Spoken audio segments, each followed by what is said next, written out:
Listeners, good morning and Navraz Mubarak to all of you. Very first, we will go through with our markets where we have a lot of things to know. The Nifty and Sensex climbed to newer levels on the back of specific development on the domestic front. The fall in inflation and reassuring measures by the government have helped the market to reach record highs.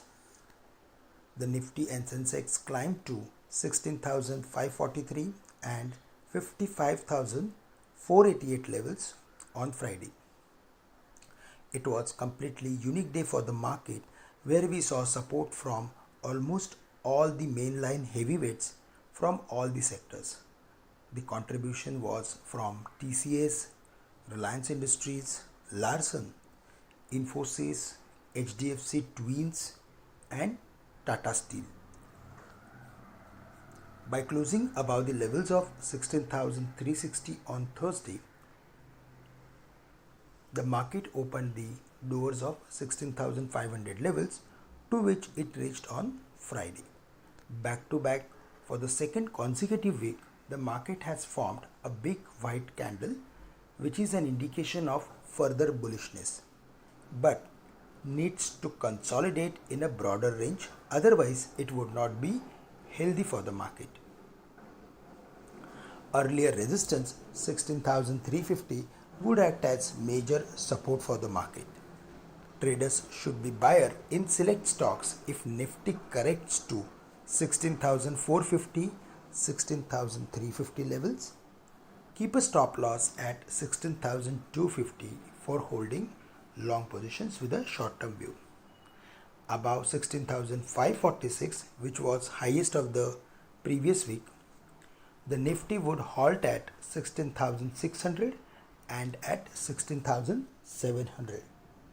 Take profit on long positions if we see the market is opening between 16,600 and 16,700 levels. Globally, US equity futures and most Asian stocks slipped as the Delta virus strain hampers economic reopening and as traders await key Chinese data that may signal slower growth. Major affecting factors to emerging markets are cooling off from the highs. Brent crude, which was around 72, is now trading at 70.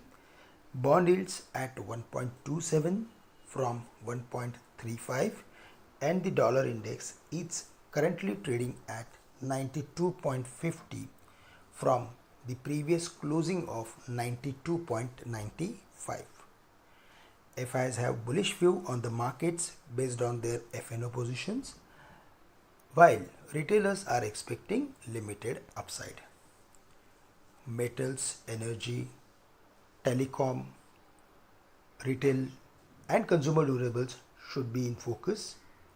We like Hindalco, Tata Steel, Steel Authority, Vedanta from the metal basket.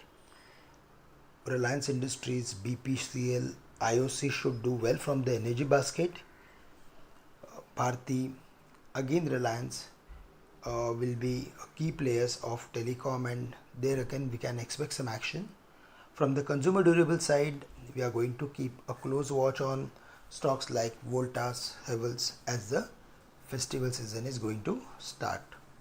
We are also bullish on few paint industries or paint companies like Asian Paints and Berger Paints based on their technical formation. That's all from my side. With this, I am ending today's morning podcast.